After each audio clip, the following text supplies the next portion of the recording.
Bienvenue dans ce nouvel épisode de Design et fonctionnel, le podcast.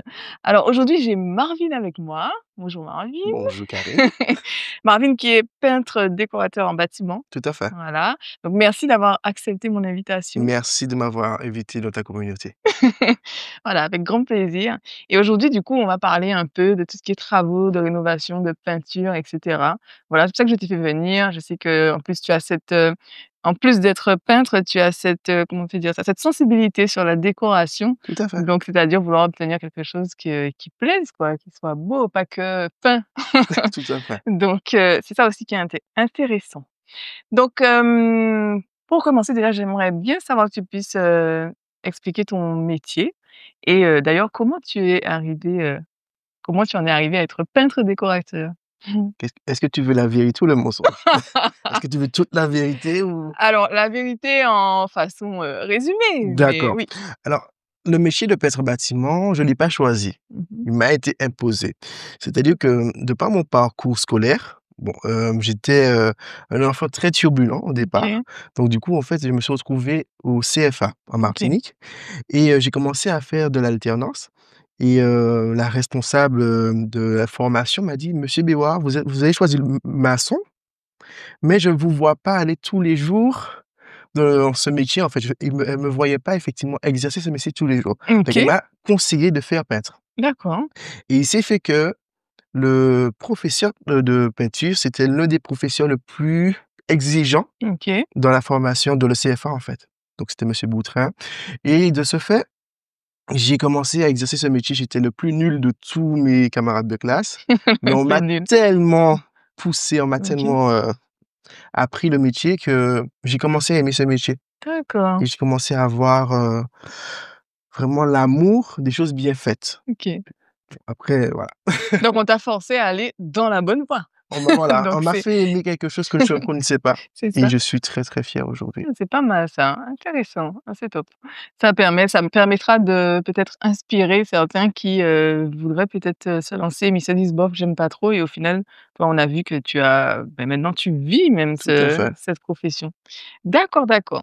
Donc on va commencer vraiment dans le vif du sujet. Allons-y. Donc, j'aimerais savoir, pour toi, c'est quoi la différence entre une peinture qui est premier prix et dans les grandes surfaces, une peinture professionnelle? Parce que du coup, moi, par exemple, ça m'est déjà arrivé avant d'être architecte d'intérieur, ben, la première chose que je regardais, c'est le prix. Mmh. Donc je vais dans les grandes surfaces de bricolage, voilà, que je ne citerai pas et je prends la peinture qui me plaît, Mmh.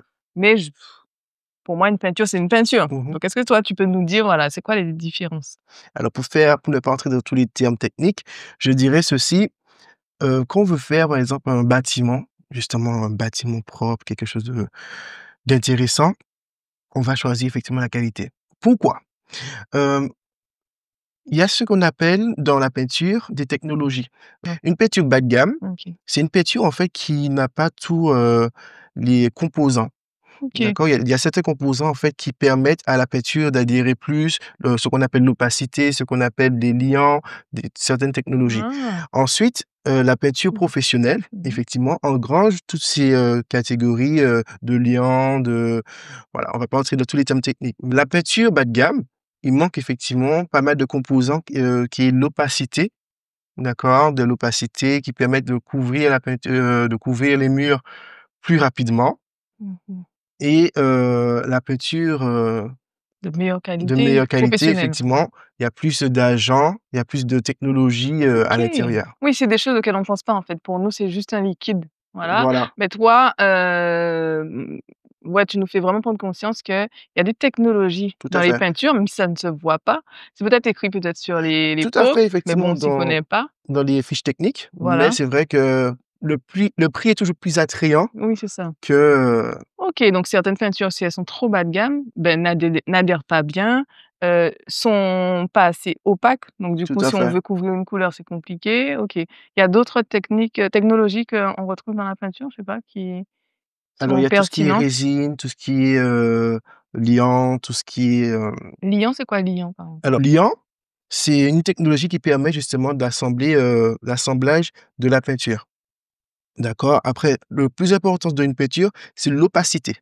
D'accord? Par exemple, on prend l'exemple de cette couleur. OK. Si je veux la peindre avec une peinture bas de gamme, je vais utiliser au moins 5 couches de peinture, en sachant que ces couleurs, c'est une couleur vive. D'accord. Mais si on prend une peinture dite professionnelle, donc OK. effectivement, c'est le coût est plus élevé, mais effectivement, avec l'opacité, on pourra couvrir, OK. cette partie avec au moins, je dirais, 2 à 3 couches de peinture, au lieu de 5, 6 couches de peinture. D'accord. Donc contrairement à ce qu'on pense, en voulant acheter du bas de gamme, on se retrouve à devoir acheter beaucoup plus de peinture parfois.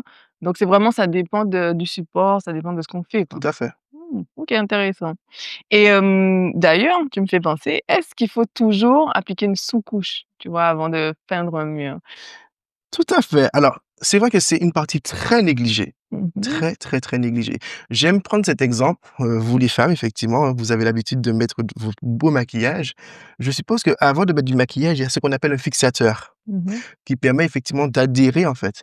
S'il y a pas cette adhérence, je connais pas tout vous chez vous, hein, Non? mais s'il y a pas cette adhérence, ça ne va pas tenir dans le temps. OK. Et de la même manière, quand, il y a des constructions, par exemple en enduisage, il est primordial, de toute façon le DTU, hem, préconise effectivement de mettre un fixateur pour permettre justement le support d'être, sain pour pouvoir adapter les 2 couches de finition. D'accord. Même en intérieur? Parce que quand tu me parles de fixateur, tu vois, je vais me dire: «Bon, ben, en extérieur, je comprends, il pleut et cetera, mais en intérieur, qu'est-ce qui peut faire que la peinture, va partir?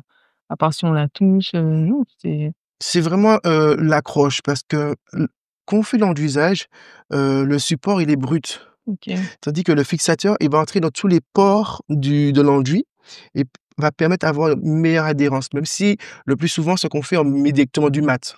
OK, On met du mat et puis on se dit: «Hop, c'est bon, ça va le faire». Ça peut le faire, cependant, pour avoir une meilleure garantie, parce OK. que demain, s'il Long y a un terme. sinistre ou bien quelque chose, s'il y a un expert qui doit passer, effectivement, il est préconisé d'avoir mis un fixateur, et c'est très important, effectivement, de vérifier cela auprès des artisans. D'accord, et ça m'a fait venir justement à cette question où, je vais te demander quelles sont les erreurs les plus fréquentes que tu observes quand les particuliers justement veulent tout faire eux-mêmes? Est-ce qu'il y a des choses que tu t'es rendu compte? Oui, mais bon, vous avez fait vous-même, ouais, mais il y a ça qui va pas, il y a ça qui va pas. Bah, déjà, la première chose qu'on a vue, c'est le choix de la peinture. Oui. Parce que bon, l'objectif, c'est de faire des économies, hein. Oui. Essayer de gratter un peu, se dire: «Bon Oui, c'est allez, toujours ça à quoi j'ai on fait un pense. crédit, mais bon, je vais gratter un peu» et se dire: «Hop là, je vais garder ça pour moi». Oui, Mais c'est vraiment la peinture, le choix de la peinture et aussi, bien souvent, on pense que parce que c'est du blanc, ça peut aller sur n'importe quel support. oui, Sauf qu'en fait, chaque comme on l'a pu dire, hein, chaque, peinture a une technologie. Ce qui est OK. adapté à tel support. Par exemple, moi, j'ai certains clients, bon ça arrive très rarement, mais qui ont mis de la peinture mûre sur du bois Oui, et après qui m'appellent, me dit: «Monsieur Biroir, mais pourquoi mon bois jaunit, en fait?» Parce qu'effectivement, c'est pas la bonne technologie adaptée ou à ce support et OK. ensuite, je dirais, c'est vrai que les clients n'aiment pas trop protéger non plus chez eux, donc ils font juste de la peinture. Parfois, on se retrouve avec plein de peinture par terre, ils savent pas comment retirer, ils connaissent pas Oui, c'est forcément vrai. voilà. Ils se disent: «Mais monsieur, j'arrive pas à retirer, pourquoi j'arrive pas à retirer la peinture par terre?» Voilà, le plus souvent, c'est ça. D'accord. Oui, oui, oui, je vois très bien ce type, d'erreur. On l'a tous fait, si on a déjà tous essayé de peindre un mur tout seul. Donc voilà, sans oublier tout ce qui est, j'ai déjà vu ça chez les personnes, les débordements, tu sais? Mmh. Quand tu Le vois que réchauffichage. ça ouais, c'est quand ils font de la couleur, mais qu'en fait, il y a des Ouais. traces et tout. Et OK. Non, moi, c'est que me venait la question, du coup, la meilleure manière de ne pas déborder pour toi, ça reste quand même le scotch là, non? Franchement alors, on a toujours nos, farouches peintres, mais je dirais qu'on va en évoluant, en fait. Donc c'est vrai que on nous a toujours appris à réchampir, qu'effectivement le pet qualifié, c'est celui qui arrive à réchampir convenablement. Mais maintenant, on est dans un gain de temps et de précision. Donc le scotch, effectivement, restera toujours la meilleure précision pour, faire, tout ce qui est, réchampissage au niveau des jonctions. Ouais, réchampir, c'est quand tu prends le pinceau justement à Voilà, réchampir c'est la et que tu fais délimitation entre 2 à couleurs. la main, quoi. Tout Ouais. à fait. Mmh. Ouais, j'ai déjà vu des peintres professionnels le Mmh. faire et j'étais impressionnée. Je me disais: «Mais moi, je pensais que comme ils sont peintres professionnels, ils font ça avec un scotch, et cetera». Mmh. Mais non, il y en a encore qui, Bah, je dirais qu'un vrai pet, ce la qualification de peintre, en tout cas pour moi, c'est au niveau du réchampis. ah ouais! Si un peintre ne sait pas réchampir, c'est pas un peintre. D'ailleurs, j'ai déjà eu effectivement ça m'a étonné en plus, une cliente qui avait fait appel à un peintre et le peintre lui a dit: «Par contre, je vais m'arrêter là, à tel niveau, du plafond parce qu'en fait, il ne sait pas réchampir». Donc il Non, savait faire tout le nécessaire, mais au niveau du réchampissage, il a dit: «Bon, bah, appelle un autre peintre pour c'est pas possible. bah, je t'assure. Je savais pas que c'était Ouais, possible. franchement, on voit de OK. tout effectivement dans le BTP. Ah oui, vraiment de tout. Non, c'est intéressant. OK, donc pour l'extérieur, parce que là, je vais tout de suite aller sur l'extérieur Mmh. avec toi. Quelle peinture tu dirais qu'il faut choisir pour que ça résiste à notre climat, à la pluie, au soleil, à l'humidité? Parce que c'est vrai qu'il y a beaucoup de personnes, elles veulent potentiellement repeindre eux-mêmes leur maison et en fait, on parlait tout à l'heure de qualité de peinture, donc Mmh. on va se tourner, on va regarder, on va voir, bon, c'est écrit résiste aux UV, peinture extérieure, on va faire que prendre. Mmh, mmh Mais mh. est-ce que genre il y a des choses que tu dirais qu'on doit regarder pour être sûr de prendre une bonne peinture pour nous, Mmh. aux Antilles? Il est préconisé aux Antilles, par rapport à notre climat comme tu as pu le dire, j'aurais préconisé en tout cas la peinture, ce qu'on appelle pyolite. La peinture pyolite, c'est une peinture qui permet au mieux de respirer. OK. Puisqu'en fait, il y a certaines peintures, disons que des peintures épais, qui bloquent effectivement le support et qui, le mur ne peut pas forcément respirer. Mais avec le temps qu'on a, actuellement, aux Antilles, hein, l'humidité, les cyclones, ici, le mur peut respirer plus facilement. Donc, OK. les problèmes d'humidité, par exemple, les remontées capillaires qu'on a, au sol parce que bon, Oui. parfois, soit effectivement, ça n'a pas été bien isolé, de la construction, pardon. Mmh. Donc effectivement, la peinture Purite, ce serait une très bonne peinture, majoritairement pour tous les chantiers. Ah ouais, OK, entendu, c'est noté et du coup, en général, combien de temps dure, une bonne peinture comme ça, quand tu la mets en façade? Quand elle est bien faite? Mmh, c'est une très bonne question. C'est lié à beaucoup de choses. OK. Pour répondre à cette question, c'est aléatoire en fonction de la zone géographique. Je vais par exemple, si je mets une peinture, on va dire, au gosier Mmh. et si je mets une peinture, c'est quoi? C'est Anse Bertrand peut-être? Par Les endroits exemple? plus un peu plus humides? Non, c'est Ah non, peut-être je pas dirais ouais, c'est plutôt pas Saint-Claude, ouais, Saint-Claude, voilà. Bah, Maïf. ça va pas durer de la même manière parce que déjà il y OK. a, le sel marin, il y a l'humidité, Ah si on ouais, est dans les OK. bois, bah, en fait, il y aura tous les agents, je dirais, les microparticules des arbres qui vont Oui, adhérer également, donc ça aussi c'est quelque chose et vraiment c'est je dirais dans les entre 6 et maximum 8 ans. d'accord, Donc entendu.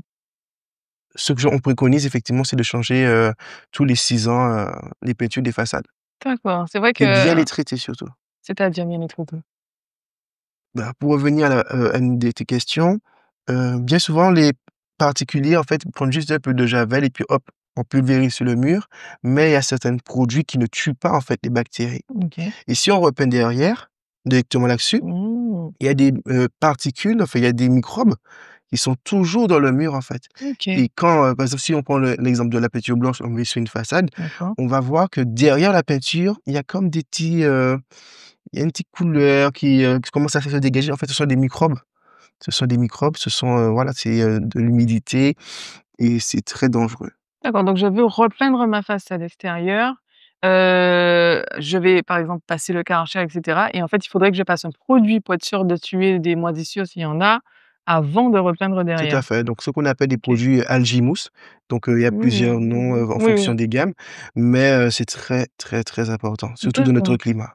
Ah ouais, ouais, non, c'est super, pertinent ce que tu dis parce que, bon, c'est pas quelque chose à laquelle on pense. On Mmh. pense que si on a lessivé le mur, c'est bon, on y va. OK, entendu.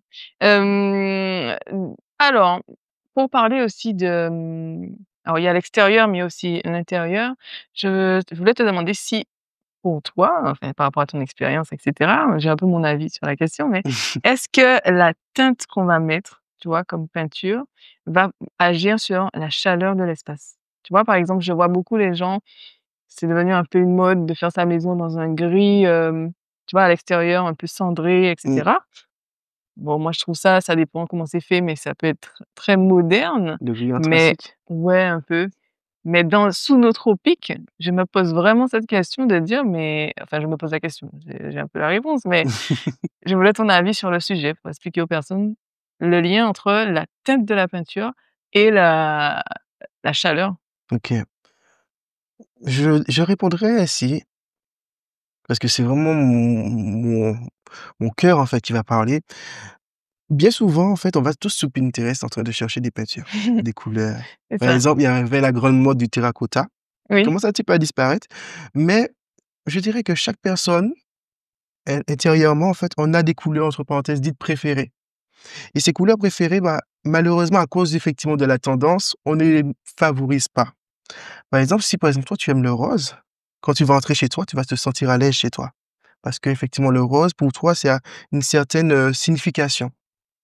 Maintenant d'autres, si par exemple, tu vas mettre du terracotta, ça va peut-être t'embêter parce que toi, ton côté vibratoire, ce sera pas forcément pour le terracotta. Donc pour pouvoir, on va vouloir, satisfaire tout le monde en se disant: «OK, je vais mettre cette couleur». Si toi, par exemple, c'est du jaune, bah, mets du jaune. Ça va peut-être apaiser ton cœur quand tu vas rentrer chez toi.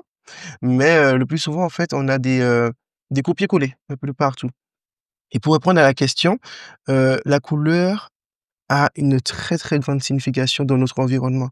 Si, par exemple, tu mets du rouge dans une chambre, pour un enfant, dis-toi que l'enfant, en fait, risque d'être un peu agité. Par exemple, on va parler du rouge vif.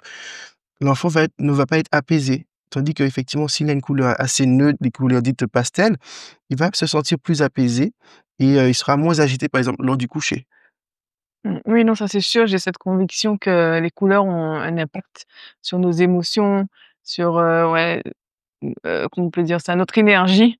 Donc ça, c'est sûr que c'est important, faut faire attention à ça et j'aime bien le fait que tu soulignes que il faut aussi que ça soit en accord avec nous-mêmes. Tout Parce que à c'est fait. pas parce que c'est la mode que c'est ce qui nous plaît. Il y a des choses, par exemple, des fois, où c'est des couleurs très foncées, ça peut être à la mode, mais Mmh, c'est peut-être pas ce que nous on aime et encore moins l'impact que ça a, émotionnellement. mmh et je veux rebondir là-dessus, c'est vrai que parce que moi, j'aime beaucoup les couleurs. Les couleurs disparaissent.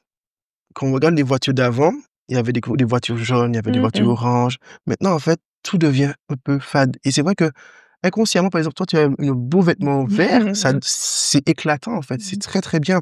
Mais maintenant, on n'a que des choses, chromes, anthracite, on a des couleurs gris et on s'étonne parfois que on se retrouve un peu maussade. OK. Tandis que quand on regarde la végétation, surtout aux Ouais, c'est Antilles, vrai. quand on va dans la nature, on voit effectivement toutes sortes de couleurs, Ouais, des l'harmonie couleurs des couleurs vives. et en fait, déjà, ça nous apaise. Quand on voit la mer, ça nous apaise, en fait. Donc c'est vrai que remettons des couleurs dans nos vies, en fait. Ah, j'aime bien l'idée. Mais du coup, est-ce que, imaginons que je peigne ma maison en gris anthracite Mmh. plutôt qu'en blanc, est-ce que ça aura un impact sur la chaleur qu'il y aura dans la maison? C'est-à-dire, est-ce que vraiment cette, peinture noire aura tendance à concentrer la chaleur, tu vois? Tout à fait. Donc, les couleurs chaudes, ça attire la chaleur et les couleurs froides, effectivement, dissipent un peu plus la chaleur. Mmh, par rapport à cette question, je peux juste prendre l'exemple de l'extérieur rapidement. Les couleurs chaudes, donc tout ce qui est bleu foncé, si on met par exemple sur une façade extérieure avec les UV, donc ça va absorber la couleur et la façade va se dégrader plus rapidement qu'une couleur pastel, par exemple du blanc ou bien des types couleurs, crème. Donc pour l'intérieur, c'est vrai que comme il y a pas vraiment le soleil qui rentre à l'intérieur de la maison, les couleurs foncées vont absorber effectivement, la lumière, tandis que les couleurs plus claires hem, vont Dissiper, pas dissiper, tu l'as dit le mot tout à l'heure, heu, éclaircir, mais c'est pas le bon mot. non, ouais, je vois, c'est Diffuser ou bien voilà. voilà, c'était ça. OK, donc les couleurs foncées sur une façade, ça se dégrade plus rapidement. Voilà, tout OK. à fait. Donc c'est pour ça qu'on n'a pas forcément, énormément de couleurs extérieures sur des façades et sinon effectivement, on revient à la première question, ce sera des peintures qui coûtent très, très cher puisqu'elles ont des technologies à l'intérieur. Oui, c'est vrai. Du coup, j'arrive par exemple dans un appartement, je viens de l'acheter, je vais rénover. Comment savoir si, donc j'arrive dans l'appartement, si le mur est prêt à être peint, donc je fais que peindre directement ou bien s'il faut que je reprenne tout le support, l'enduit, du ponçage et OK. cetera? Déjà l'observation du mur, hem, en regardant les défauts, s'il y a des défauts visuels. Les défauts visuels, ça peut être quoi? Les fissures, ça peut être, des épaisseurs d'enduit ou encore très important, par exemple, dans le cadre de la cuisine, des graisses. S'il y a des graisses sur les murs, il faut effectivement les traiter. Ensuite, après les poncer, parce que bien souvent, si il y a certains confrères effectivement qui prennent juste l'appartement et qui le peignent directement, mais il faut aussi le poncer pour retirer les impuretés et très important, l'épousseter. L'épousseter, c'est retirer la poussière qui est sur le mur. Parce que OK. ça aussi, ça se fait pas et c'est pas bon puisqu'effectivement la peinture n'adhère pas à la poussière. OK. Donc il faut vraiment retirer la poussière après le ponçage sur le mur et ensuite passer justement, soit le fixateur ou bien la peinture directement pour pouvoir, avoir une harmonisation complète. OK, c'est ce qui aussi, parce qu'il faut le dire, on est là aussi pour ça, c'est ce qui aussi, fait toute cette main-d'œuvre du professionnel parce que du coup, nous, on voit juste, «Mais non, mais le mur a des traces, je lui ai demandé de repeindre le mur». Mais toi, tu as toute cette expertise de dire: «Mais non, le mur est pas juste avec des Tout à traces. fait. Des fois, il y a de la graisse, il faut laver puis poncer. On ponce le support parce que c'est ancien et on veut enlever les impuretés.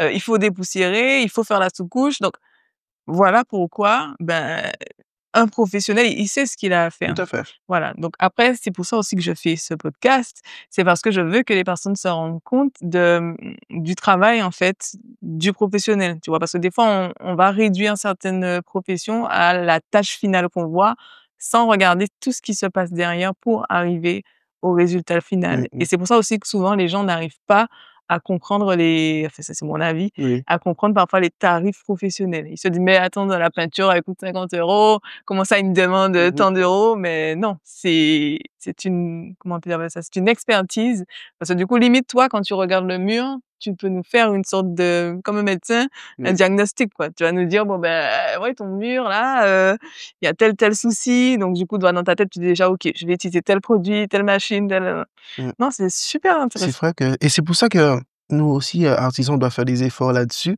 surtout aux Antilles, parce qu'on n'a pas souvent tendance à communiquer, en fait, avec le client. C'est-à-dire que nous, on connaît notre métier, donc on va le voir, on va lui dire: «OK, ça va faire tant».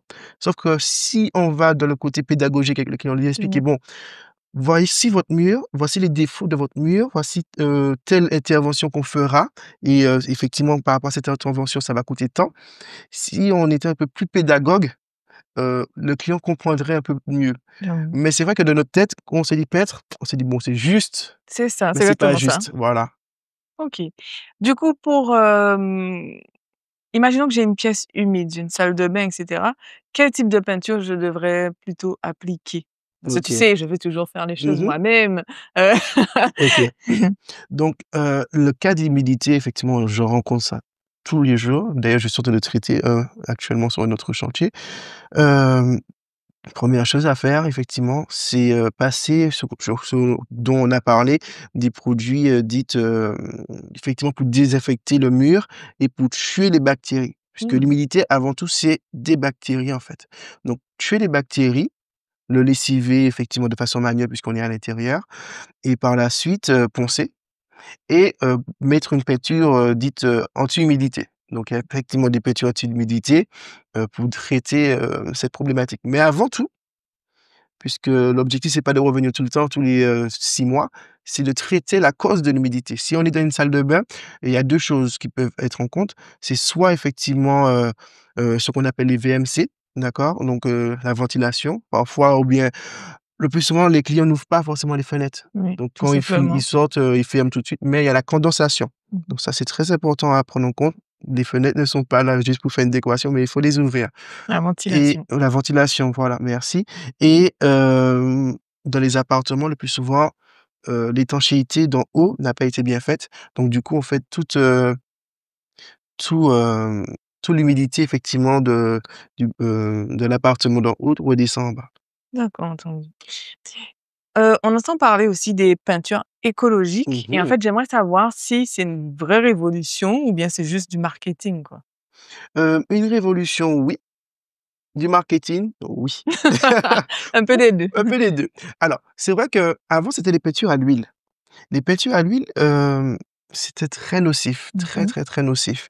Donc la différence entre la peinture à l'huile et la peinture, Écologique? écologique, dite écologique pour certains, puisqu'en J'aime bien le soi titre oui, écologique. parce que, par rapport à tous les agents, les technologies, c'est assez compliqué. Mmh. Maintenant, oui, par exemple, les peintures technologiques, on va les utiliser, dans des maisons de retraite. Par exemple, mais dans les laboratoires, Mmh, dans mmh. des endroits où il y a des scanners, des bureaux, où il y a des personnes Plus sensibles, en fait, fragile, ouais. voilà. OK. Pourquoi? Parce que c'est, le COV. Le COV, Oui. effectivement, c'est, le côté volatile, le conditionnement, voilà, Oui, c'est-à-dire tout ce qui est organique, les volatile, odeurs, voilà, tout à que fait, qui est très important parce que, par exemple, nos aînés, même si le mur a déjà été peint, par exemple, depuis 2 semaines, le temps que vraiment la composition volatile sorte de la pièce, même s'il y a de l'aération, c'est très important de choisir une peinture qui n'a pas énormément de COV. D'accord, oui, qui soit basse, c'est surtout c'est les peintures qui sont, notées A, A+, et Voilà, cetera. Il y a des indicateurs sur les étiquettes. c'est vrai, mais c'est vrai qu'on ne prend pas en compte tout cela. On va juste prendre une peinture, enfin, le plus souvent, certaines Mmh. personnes prennent juste une peinture et l'appliquent à n'importe quel endroit, mais sauf qu'il y a des endroits Oui. spécifiques, OK, j'ai déjà pensé à ça, tu me fais penser, j'ai fait un lit moi-même mezzanine pour mon fils et je réfléchissais à le peindre en bleu parce que je voulais qu'il ait, ce style, en mode Spider-Man, machin, je voulais faire un style. En voulant justement peindre, le lit, je me suis rappelé tous ces composés organiques volatiles, tout à fait, COV comme tu disais tout à tout fait. à l'heure et qui en fait, vont faire que mon fils va dormir dans des inhalations de peinture, pendant des semaines et des mois et des années et je me suis dit: «Non, en fait, je vais laisser le bois brut». Même de la peinture pour moi, je n'ai pas envie de mettre sur, Mmh. le bois parce que du coup, il est couché à côté. Le bois est là et donc du coup, vraiment, c'est ça. Il faut penser à ça. Comme tu disais tout à l'heure, on ne pense pas juste à la peinture, à la couleur, on pense aussi à, où on va le mettre, quel type de peinture, si c'est dans une chambre de bébé, à penser aux Ouais, peintures bah, qui ont c'est très important. des indices, de bonne qualité, Mmh quoi. mh. Et tu parles des bébés et ça, c'est très, très, très important. Bien souvent, les personnes font des rénovations chez eux et ils pensent que, laisser le bébé dormir peut-être 2 jours dans notre chambre avant de qu'il retourne dans sa chambre, bah, ce n'est pas parce qu'il y a plus l'odeur de la peinture OK. que justement le COV n'est pas présent OK. et ça, c'est très important. C'est pour ça qu'il faut privilégier effectivement les bonnes gammes de peinture parce qu'effectivement, ça coûte cher. Pourquoi? Parce qu'il y a des technologies qui permettent de réduire justement ces COV OK. et le fait de ne pas choisir cette qualité, bah, en fait, c'est un peu négliger la santé de son enfant inconsciemment. C'est pour ça que c'est très important de connaître également quelle peinture que je mets dans, les chambres de vie ou dans ma maison tout simplement. Mais tu dirais que je laisse, combien de temps aérer la chambre de mon bébé que je viens de repeindre avant de le mettre dedans? Alors sincèrement, pour un bébé, vaut mieux avoir plus de prudence que pas avoir. Oui? Je dirais même une petite semaine. OK. Vraiment, parce que c'est un bébé, chaque enfant a des poumons différents, chaque enfant a des pathologies différentes. Donc vraiment par précaution, vaut mieux privilégier une semaine.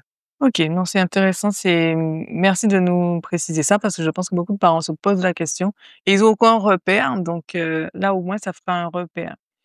Donc là, je vais poser, quelques questions un petit peu plus, je dirais pas polémiques, mais qui intéressent dans le sens où on va se demander parfois, par exemple, tu vas faire des devis, tu vas passer près de plusieurs peintres Mmh. et tu comprends pas. Tu te dis: «Mais pourquoi il y a des devis qui sont genre 2, 3 fois plus chers que d'autres?» Est-ce que c'est justifié? En quoi tu pourrais justifier, certains devis? Alors, le côté légal, je partirais ainsi. Je dirais que l'artisan qui est, par exemple, un auto-entrepreneur, il n'a pas forcément les mêmes charges qu'une entreprise, par exemple, SARL. Lui, effectivement, ses charges, sont plus élevées qu'un artisan lambda, enfin, pas lambda, pardon, Mmh. qu'un artisan qui vient de débuter, en fait. Donc, c'est surtout les charges, puisque bon, on a tous l'URSSAF aussi à payer. Donc voilà, les charges et aussi, je dirais que en fonction de chaque individu, donc chaque artisan estime sa qualité. Mmh mh. Donc si on va négliger effectivement de payer, quelque plus cher, puis se dit: «Bon, je vais prendre celui-là parce qu'en plus je le connais puisque c'est le tonton de tonton», bah, le résultat de tonton, bah, c'est pas forcément la même qualité que celui qui t'avait proposé légèrement plus cher, en fait. Mmh mh. Et c'est vrai que c'est le gros débat aux Antilles. C'est vraiment le OK. gros débat. Pourquoi? Parce qu'il y a, tout le monde se dit peintre. Mmh mh. Donc tout le monde effectivement essaie de gratter, sauf que ça fait chuter le prix du marché, en fait. OK. Parce que je prends l'exemple, le prix au mètre carré ici, c'est dans les alentours de 17, 20 € le mètre carré. Sauf que malheureusement, ceux qui ne sont pas aussi déclarés, hein, il y a une vraie réalité par rapport à ça, se retrouvent à 11 € le mètre carré. OK. Donc effectivement, s'ils prennent tous les chantiers à 11 € le mètre carré, bien sûr, le client va te dire: «Ah oui, je veux, mais 11 € du mètre carré». sauf effectivement que la qualité ne va pas avec. C'est ça, on est d'accord par rapport à tout ce que tu nous as dit depuis le début. Mmh. Il y a aussi toute la partie expertise que potentiellement certains n'ont pas, même s'ils vont se déclarer peintres, mais en fait, ils pourront pas te Mmh. utiliser peut-être la bonne peinture, ils vont peut-être prendre une peinture bas de gamme justement pour entrer dans leur coût et cetera. Donc OK, je comprends.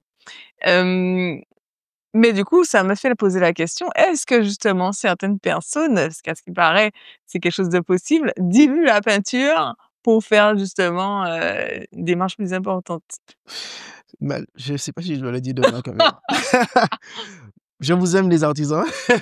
Oui, ça arrive. Alors ça arrive, surtout sur les chantiers de construction, voulant effectivement gagner plus, heu, et avoir plus de rendement entre parenthèses, certains effectivement diluent la peinture ou encore, effectivement ça c'est à vérifier, changent effectivement par exemple, sur le contrat c'est écrit telle peinture, mais finalement c'est une autre peinture qui est, D'accord, c'est moins pour ça cher. qu'effecti voilà, qui est moins chère et c'est pour ça qu'il est important effectivement de vérifier également, OK. quelle peinture, il applique réellement en fait. Et bien sûr, quand on dit diluer la peinture, vous diluez toujours la peinture, mais c'est Oui. diluer de trop, Voilà. En c'est fait, en excès. on a un certain, pourcentage à Voilà, ne c'est pas ça. dépasser parce qu'effectivement, quand on dilue une peinture au-delà du pourcentage, par exemple, c'est 15 ou 10, ça tue effectivement la technologie qu'il y a à l'intérieur. J'aime dire, D'accord. voilà, ce mot technologie parce qu'il y a une Mmh. vraie technologie et ça tue effectivement le pouvoir couvrant OK. et les autres additifs qui sont, dans la peinture.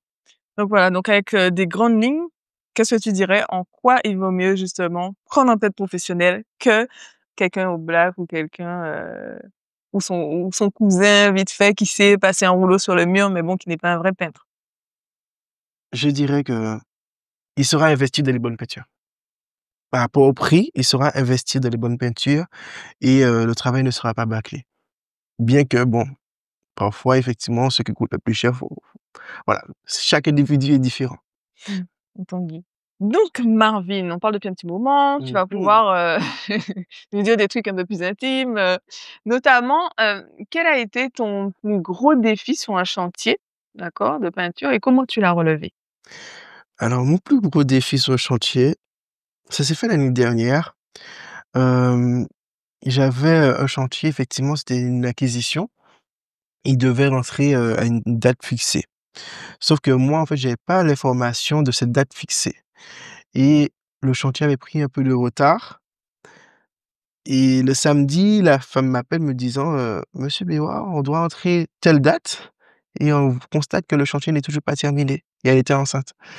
Et là, j'ai complètement halluciné. En fait, je me suis dit: «Mais c'est pas possible». Mais j'avais pas effectivement cette date d'entrée, en fait et il fallait absolument qu'ils entrent, on va dire 4 jours après. Ah ouais. Donc bon, du Et coup, il fallait peindre quelle surface? Une grande surface? ouais, c'était une grande villa quand même à l'intérieur Ah et oui, du coup, ce que j'ai fait, j'ai demandé à tous mes collaborateurs que je connais, des artisans.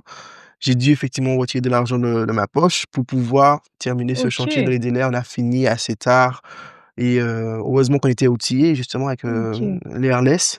Donc on a pu réaliser, tout cela Mmh. C'est assez quoi? rapidement. C'est, tu parles de, Effectivement, c'est alors rocher? l'Airless, c'est voilà, c'est un enduit, c'est pas un enduit, Un c'est un pulvérisateur? pulvérisateur de peinture. D'accord, mmh. D'où effectivement, on a pu, le terminer en 4 jours avec Mmh. qualité bien sûr, Oui? c'est bien précisé. Effectivement, le client après on a pu, se rabibocher et OK. voilà, ils sont très satisfaits. OK, non, mais c'est ça qui est top aussi, c'est de pouvoir, être quelqu'un qui s'adapte, tu Mmh mh. vois? C'est là qu'on voit aussi les bons professionnels. Bon, tu as vu, OK, tu veux satisfaire le client, tu sais que tu perdais sur ta marge, mais tu veux satisfaire le Mmh client, mh. donc tu trouves les solutions et du coup, Je préfère dire: «Vaut mieux perdre de l'argent que perdre, une réputation». mmh, Parce que la réputation, on ne l'achète pas. Je dirais que la réputation se gagne et si on perd une réputation, déjà le bouche à oreille, ça va très vite ici. Donc c'est vrai que c'est un marché, on va perdre tout en fait. Parce que ouais, je la comprends, réputation, c'est très, très important. c'est clair. C'est super important. Du coup, ben, quels sont tes 3 conseils que tu donnerais à quelqu'un qui veut peindre sa maison demain, voilà, en intérieur et en extérieur? OK, déjà première chose, avoir le bon matériel, avoir la bonne peinture, ne pas négliger sur les préparations. Donc c'est vrai que c'est chiant, protéger les prises, protéger, les plaids pour certains et aussi surtout, hein, ne pas négliger, ce serait de regarder des tutos. Parce qu'effectivement, il y a beaucoup de tutos, sur les réseaux sociaux des très bons, hein, et qui permettront effectivement de se sentir plus à l'aise Mmh. par rapport à ce qu'on voit. Ah, c'est top. OK et si jamais on veut te contacter, comment ça se passe, si on veut travailler avec toi? Pour travailler avec moi, vous pouvez me contacter sur, mbdesign effectivement, point Kawi sur Instagram au 06 90 29 21 59 et je me ferai un ravi plaisir de répondre à vos questions. OK, donc du coup, comme je fais à chaque fois, on va parler des questions des auditeurs, voilà, Mmh. des personnes de la communauté design et fonctionnel qui m'ont, envoyé des questions pour toi, donc ça c'est une première chose. Ensuite, on va pouvoir, découvrir ton objet que tu as ramené de chez toi, qui Mmh, compte pour toi. vraiment? Voilà, C'est insolite, hein? je ne sais pas ce que c'est, j'ai hâte de Mmh découvrir. mh. Tu l'as amené discrètement, donc on va parler de ça tout à l'heure et après, voilà, hein, après on va conclure. Donc commençons par les questions des auditeurs. Mmh. Donc on a, Sarah de Bimao qui dit: «J'ai des enfants et le quotidien fait qu'il y a des traces au mur. Ah, Comment puis-je savoir si je dois repeindre le mur ou le lessiver?» OK. Déjà effectivement, Sarah, je dirais qu'il faut déjà savoir quel type de peinture qui se situe sur, le mur, en fait. Mmh, Si c'est une peinture mate, effectivement, elle est lessivable, mais elle est pas elle est lavable, mais elle est pas voilà, lessivable. Donc, j'aurais préféré te conseiller de prendre une peinture satinée qui te permettra effectivement de laver ou bien encore même une peinture un peu plus sombre qui permettra, les endroits où il y a des traces, qui permettront effectivement de ne pas voir le côté visuel ou c'est tout de suite, dissimuler un peu les voilà, traces. dissimuler un peu. Oui, moi j'ai tendance à conseiller, en tout cas au niveau déco, de par exemple dans les chambres, au niveau, hauteur des lits ou alors vous voyez là où on est en au canapé, souvent juste derrière le canapé, on a des traces. De mettre, justement une couleur sur ce mur-là, ça peut être une couleur, pas trop claire, mais en même temps on met pas non plus couleur foncée, mais je veux dire qui, comme tu disais, permettrait d'éviter que l'on voit les traces que l'on met, Mmh. sur le mur. Et encore, j'ai aussi une très bonne astuce, Mmh. ce serait de mettre de ce qu'on appelle de l'acier de protection. C'est comme les D'accord. voitures, vous voyez, ce qu'on appelle le lustrage? Oui. On a aussi des technologies, qui permettent de protéger le mur, même s'il est mat ou même s'il est velours, ou même s'il est satiné, ça c'est un pulvérisation enfin, on peut le faire en pulvérisation, d'accord? Et ça permet, de protéger le Mmh. support. Mais ça va pas briller? Pas spécialement. Il y a différentes, Ah! c'est comme aussi pour les plans de travail, on peut les mettre, il y a Oui. des soit du satin ou soit du mat. Donc, Ah, le on mieux peut c protéger avec du mat. voilà, OK et à ce moment-là, je peux lessiver mon mur en tout à fait. mat facilement. Oh OK, par contre ça je ne savais pas du tout. OK, intéressant. On a Audrey de Ducos en Martinique qui dit: «Bonjour, j'aimerais savoir si le mur n'est pas lisse et l'enduit mal fait, est-ce que c'est le peintre qui doit corriger les défauts ou bien c'est le maçon qui doit reprendre les imperfections?» Ça, c'est souvent, la grosse question Mmh mh. que les gens se posent quand il y a de la rénovation. Ouais. C'est qui doit passer avant et cetera. Alors, le PET agit en fonction d'une certaine profondeur. Donc si, le mur a une profondeur, enfin, s'il y a si ce sont de très, très grosses imperfections, c'est le maçon, avant tout. Mais si ce sont des petites imperfections côté esthétique, ce serait le peintre. D'accord, entendu. Il y a aussi quelque chose qui, arrive très souvent sur les chantiers, moi, où j'ai déjà été, c'est-à-dire que il y a toujours une incompréhension au moment où par exemple, les personnes mettent du placo et cetera, celui qui a fait le placo fait l'enduit, n et ne ponce pas forcément au niveau de qualité que le peintre voudrait et en fait, à chaque fois, on est dans: «Mais c'est qui doit poncer? C'est qui doit faire la sous-couche?» En fait, moi, ça j'ai vu sur les chantiers, ça pose toujours une problématique. Je sais pas si Tout à tu fait, tout connais à cette fait. problématique et je donnerai mon conseil à moi, mais tu me diras si ça marche. Ce serait de discuter en amont, de savoir, OK, si, c'est telle personne qui ponce, est-ce que le peintre sera OK de faire la suite et de poncer un Mmh peu mh. si ça ne lui convient pas comme finition? Ou bien est-ce que c'est le peintre qui va poncer et peindre après? Donc en sachant que sur chaque devis, en fait, le tarif va se être transféré d'un à Mmh, l'autre. mmh, Enfin, en tout mmh. cas, il faut être au clair sur ça.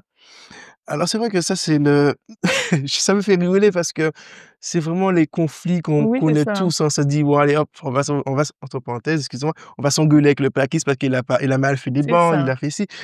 Je dirais que le plaquiste effectivement, il va faire son placo, il va faire ses bancs, il va faire ses 2 couches de, de joints, d'accord? Et par la suite, le peintre va le poncer. Pourquoi? Parce que Nous, les peintres, on va le poncer de façon à avoir un résultat uniforme. Tandis que le plaquiste, forcément, c'est pas son domaine, donc il va pas forcément le poncer comme nous, on le voudrait. Donc, il est préférable de laisser le peintre poncer. Et ensuite, s'il y a OK. des rectifications à faire, le peintre, lui, il fera lors de ses préparations. OK, ah, c'est top. Merci pour le conseil parce que chaque fois je me pose la question, mais Mmh. à qui on va donner cette tâche? Alors, Cathy de Capesterre-Bello qui dit: «J'ai des murs peints remplis d'humidité. Est-ce que passer du goudron à l'extérieur», donc bien sûr elle parle du goudron bitumeux, «est-ce que cela enlèvera l'humidité ou améliorera mon intérieur?» OK. Par rapport à ces questions, il faudrait avant tout, prendre un testeur d'humidité pour savoir le taux d'humidité, en fait, qu'il y a dans le mur. Parce que c'est en fonction du taux d'humidité qu'on peut savoir s'il y a une solution ou pas. Les remontées capillaires, c'est un fléau. Un fléau, c'est pour ça qu'il faut avoir une très bonne construction dès la fondation, OK. des isolations convenables et conformes dès la fondation parce que ça ne paye pas. On ne va pas casser la maison pour régler ce problème. Et en fonction du taux d'humidité, on pourra savoir si on peut passer le produit, dit, goudron ou des peintures, anti-humidité. Mais imaginons, tu vois, j'ai récupéré la maison de ma grand-mère. On Mmh. sait déjà de base Ouais. que du coup les fondations, enfin, elles sont pas aux normes actuelles et cetera. Comment je peux rattraper justement ce mur qui est humide? Tu as dit: «Il faut un testeur», donc ça, c'est avec un professionnel Mmh. certainement, mais comment est-ce que vraiment, par exemple, avec la technique du goudron bitumeux, je peux, rattraper ce mur? Je dirais alors franchement, c'est l'eau va toujours chercher un endroit pour partir. Mmh, Le goudron va le bloquer, sauf que l'eau va chercher absolument un endroit pour sortir, donc il risque éventuellement de remonter au niveau, du carrelage d'accord, et ça va aller ailleurs. exploser, le carrelage et Ah ouais, c'est vrai que l'humidité, les remontées une vraie capillaires, c'est problématique. une très, très grosse problématique. D'accord. Bon, en tout cas, tu disais, il y a soit les peintures, soit le Après goudron bon, il y a et des techniques, mais je sais qu'il y a certaines personnes qui mettent, directement du PVC oui, il y a derrière, ça aussi. sauf que l'odeur, encore on parlait de COV, l'odeur en fait, ça c'est très nocif en fait. C'est D'accord. très nocif donc il y a pas mal de choses, des tutos, machin, mais l'eau va toujours chercher un endroit pour sortir. Entendu, on retient. Nadia Desabines qui dit: «Les murs de mon appartement sont en crépi.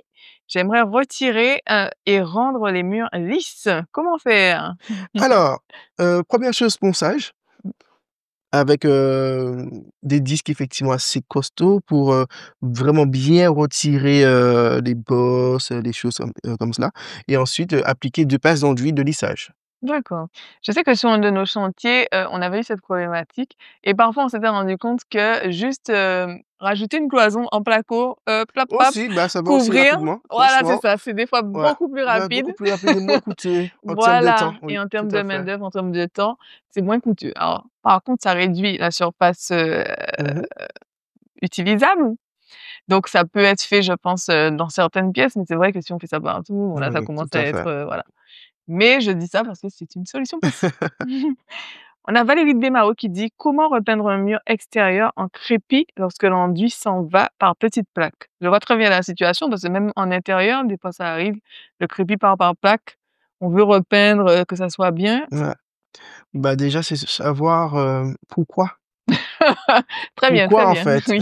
ça sort comme cela et quelle est la cause? Parce que si tout a été respecté, il devrait pas avoir cette problématique. Donc maintenant, c'est à savoir quel âge le crépi a, Mmh. mais il y a dû y avoir un problème au niveau de l'intervention D'accord. depuis et après effectivement, Oui, si parce ça qu'il devrait sort adhérer par rapport à ce que tu voilà, disais, donc s'il y a pas d'adhérence, c'est que, voilà, au bout d'un moment, tout le reste du crépi va bah faire oui, exactement la même chose.